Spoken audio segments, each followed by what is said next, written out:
Bonjour et bienvenue à EcoCampers. Aujourd'hui, nouveau tuto sur les eaux. Les eaux, on les utilise tous dans un van pour 4 usages. Le côté douche, le côté WC pour certains et surtout voilà, pour boire, faire la vaisselle ou cuisiner. Dans ce tuto, on va voir comment on peut entretenir ces réserves d'eau. On parle d'eau claire, eau grise, eau noire. Donc on va refaire le point sur tous ces différents types d'eau. Voir comment on peut les vidanger, les nettoyer, les hiverner, les trouver. Voilà, tout un sujet, tout un débat. Je vous dis à tout de suite. Tout d'abord, on commence par la quantité d'eau nécessaire. Alors, la quantité d'eau nécessaire, elle dépend vraiment de vos usages. Elle dépend également voilà, du nombre de personnes que vous allez être et également de la facilité ou non de trouver de l'eau à proximité. Vous l'aurez compris, sur nos vannes, les réserves d'eau sont la plupart du temps amovibles. Elles sont pour les eaux potables et donc ce qu'on appelle les eaux également propres. Ce sont des réserves d'eau qui vont pouvoir être adaptées en fonction de votre usage, comme je vous l'ai dit. À savoir que là, vous le voyez, il y a 2 réserves d'eau, mais certains clients vont en rajouter 4. Et enfin, d'autres clients vont préférer directement partir sur une réserve d'eau, celle-ci, amovible de 49 litres. Les réserves d'eau amovibles montrent beaucoup d'avantages. Déjà, c'est vous qui allez aller au point d'eau et pas votre van qui va devoir aller au point d'eau pour, avec un tuyau, se remplir. Quand je prends mon jerrycan, celui-ci de 12 litres est facilement transportable étant donné que 12 litres fait 12 kg. L'intérêt, c'est que je vais pouvoir également le laver et le nettoyer pour conserver ce réservoir en un réservoir d'eau potable. Quand les réservoirs d'eau sont fixes, vous ne pourrez malheureusement plus les entretenir, pas passer la main pour le nettoyer. Et donc, c'est là qu'on parle d'eau propre et plus d'eau potable. L'intérêt également d'avoir des réserves d'eau à l'intérieur du véhicule et pas par exemple sous une réserve d'eau sous le châssis, c'est d'avoir des réserves d'eau qui sont ce qu'on appelle hors gel. C'est-à-dire que le problème de ces jerrycans en PVC, c'est leur fragilité si jamais l'eau venait à congeler. Et donc ça risque de créer des fissures, voire des cassures. Dernier avantage, c'est qu'en travaillant sur des modules de 12 litres, on va voir dans la suite que nous pourrons faire chauffer cette eau beaucoup plus facilement que si c'était un grand jerrycan de 50 litres.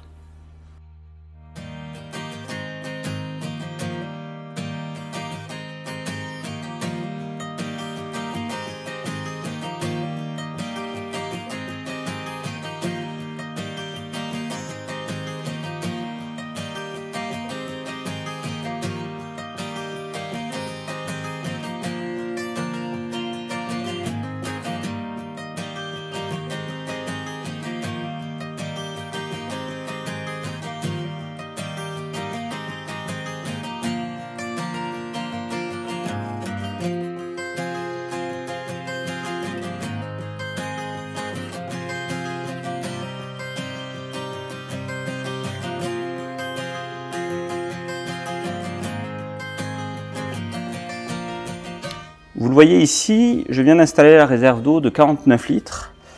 On a un coffre qui du coup est réduit, c'est-à-dire qu'au quotidien, il est un peu dommage d'avoir cette réserve d'eau qui prendrait 49 litres dans mon coffre.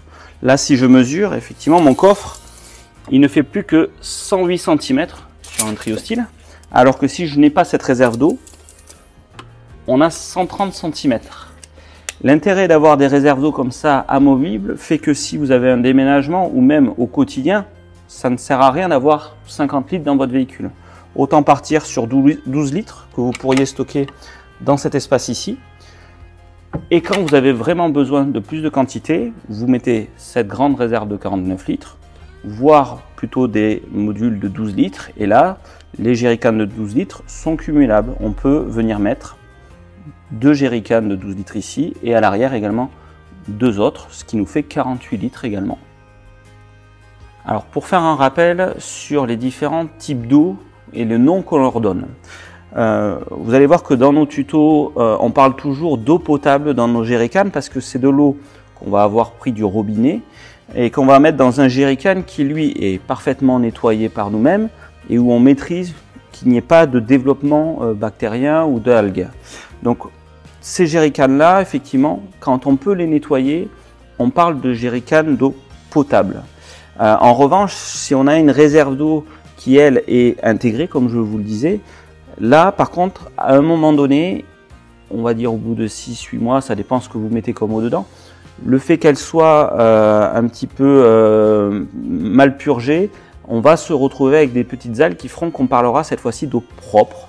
C'est de l'eau que l'on peut consommer quand elle est chauffée, mais qui n'est pas conseillé d'être bue, bien sûr, en l'état. Une fois qu'on va utiliser cette eau, elle tombe souvent dans l'évier. L'eau qui est donc dans le réservoir en bas de l'évier, c'est ce qu'on appelle les eaux grises. Les eaux grises ou les eaux usées ont un réservoir spécifique. Alors ce réservoir-là, bien évidemment, il peut être intégré dans la carrosserie ou ça peut être également un jerrycan. Les eaux noires, eux, permettent en fait de recevoir les eaux usées des toilettes. Ces réserves et ces eaux usées, il est conseillé bien évidemment de les rejeter soit chez vous, soit de les rejeter dans des aires spécifiques où vous allez pouvoir les vidanger. On va le voir notamment sur un Trio-Style où la réserve d'eau est intégrée. Je vais vous faire la démonstration. Sur le Trio-Style et sur le Carrara, la réserve d'eau usée est intégrée dans la paroi. Vous la vidangez par l'extérieur.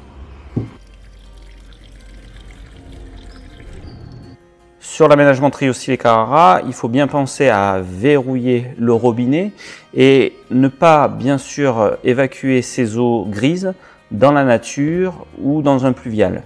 Même si ça reste de l'eau avec du savon et peut-être un petit restant de pâte, il est formellement interdit de vidanger en pleine nature. Donc la petite astuce, vous pouvez très bien prendre une cuvette comme celle-ci pour le vidanger encore une fois dans votre évier ou alors les aires prévues à cet effet. Sur les aménagements Weekender, Weekender Plus, Cityvan, Multistyle, vous retrouvez les réserves d'eau usées, donc eau grise, toujours dans un jerrycan. La facilité, encore une fois, de vidangeage, elle est extrême. Je dévisse.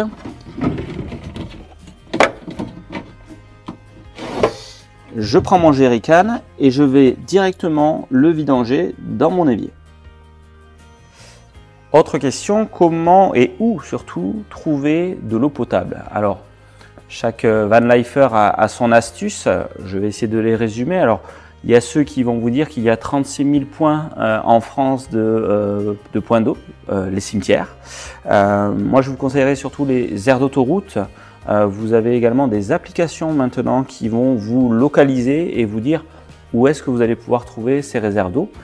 Et puis encore une fois, vous le voyez, c'est très facile, chez vous, chez vos amis, bref, un petit peu partout. Certains utilisent l'eau également de la rivière avec cette fois-ci des pastilles spéciales. Vous voyez, ça, c'est rarement un problème en France et même en Europe. Dans un van, vous allez avoir 4 façons de chauffer l'eau. Encore une fois, quand vous avez des réserves d'eau amovibles et des jerrycans de 12 litres comme ceux-ci, nous avons développé une astuce assez similaire aux aquariums, c'est-à-dire que vous avez une résistance qui fonctionne aux 12 volts. Cette résistance, elle est intégrée au bouchon. Donc vous la voyez, elle est ici. Et elle va permettre de chauffer les 12 litres du réservoir en environ 20-25 minutes à une eau au final aux alentours de 35 degrés. Cette astuce revient à peu près 200 € et elle va vous permettre d'être enclenché directement de la cabine. Dans les aménagements Trio-Style et Carrara, vous retrouvez ici un petit logo de pompe à eau. Elle permet évidemment de couper la pompe à eau, mais également d'allumer ou éteindre votre résistance électrique. L'intérêt de pouvoir déclencher à distance, c'est tout simplement un cas pratique. Vous allez commencer à préparer à manger, vous mangez, donc l'idée de le lancer au début du repas fait que quand vous allez faire la vaisselle, vous allez avoir de l'eau chaude au moment de la fin du repas. Deuxième astuce, cette fois-ci gratuite, j'ai envie de dire, vous pouvez utiliser une bouilloire comme celle-ci, où vous allez bien sûr remplir l'eau du robinet. Celle-ci provient de votre jerrycan de 12 litres qui est plein, et vous allez la faire bouillir. Donc, une fois que vous avez mis 1,5 litre d'eau à température à eau bouillante, on va le verser directement dans le jerrycan. Alors cette solution qui peut être complémentaire à celle de la résistance électrique se fait très facilement. J'enlève ma pompe et je viens verser dedans l'eau brûlante que je viens de faire chauffer. Cette astuce me permet de faire eau bouillante à 70-80 degrés plus eau tempérée. On a une eau à 35 degrés également environ.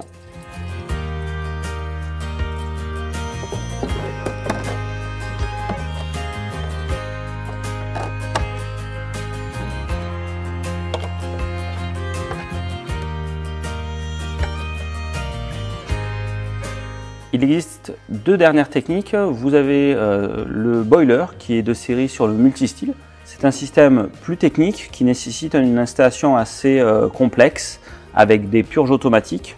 Cela nécessite environ 2 jours de montage. La technique est simple, c'est de mettre un ballon d'eau chaude qui va être d'une capacité de 3 à 6 litres dans un des placards. Donc cela prend un petit peu de place dans vos rangements. Et ce ballon d'eau chaude, il est branché en continu sur votre batterie auxiliaire. Donc elle va, selon l'eau chaude à 40, 60 ou 80 degrés, consommer plus ou moins d'énergie. Et ce système-là va permettre d'être couplé à un mitigeur au niveau de vos robinets et de pouvoir avoir de l'eau chaude en instantané. Vous le voyez ici, ce boiler de 3 litres a plusieurs boutons. Ces boutons-là, il faut pouvoir y accéder. Donc ça explique le fait que ce genre d'appareil prenne souvent de la place dans votre aménagement, étant donné qu'il va falloir pouvoir l'éteindre, l'allumer, mais surtout jouer sur le niveau de puissance. Vous avez des modèles qui fonctionnent au 220 volts, qui consomment par exemple comme celui-ci 600 watts, et d'autres qui seront en 12 volts et qui seront du coup un peu moins gourmands en énergie. Il n'empêche, il faut vraiment jouer là-dessus si on ne veut pas perdre complètement l'autonomie qu'on a avec son van. Dernière solution encore plus coûteuse, le Dual Top, c'est Webasto qui a développé un système de chauffe-eau, mais cette fois-ci avec le gasoil du véhicule, un peu comme le chauffage stationnaire. Ce système-là est installé sous le véhicule et coûte plusieurs milliers d'euros. Sujet important, l'hivernage. Alors c'est vrai que l'hivernage, pourquoi on en parle? Parce que c'est souvent au printemps ou dans les SAV des camping-caristes, vous avez tout un tas de personnes qui viennent pour des problèmes avec les eaux. Pourquoi? Parce que dans les camping-cars, la plupart du temps, ils ont des réserves d'eau fixes et donc ils ne peuvent pas y accéder. Encore une fois, sur nos aménagements, la pompe à eau et les jerrycans peuvent se laisser à la maison l'hiver. Ça a plusieurs avantages. Encore une fois, vous pouvez les vidanger, les nettoyer et éviter qu'il y a des développements bactériens. Mais également, vous allez pouvoir assécher la pompe pour éviter qu'il y ait du calcaire qui s'y dépose. Et c'est vrai que ce genre de pompes, qui sont, on va le voir en PVC, ont tendance avec leur petite hélice à mettre du calcaire au niveau de l'hélice et à se bloquer, à créer un courjus et du coup à tomber en panne. Là, encore une fois, nous vous conseillons, quand vous n'utilisez plus votre van un certain temps, de le laisser à la maison. Et donc c'est pour ça que vous voyez que l'accès est très facile sur nos aménagements. On enlève. Et donc ici vous avez un petit filtre. Et là-dessus, voilà, il est important de bien le nettoyer avec de l'eau déminéralisée pour éviter que le calcaire avec le temps s'y dépose.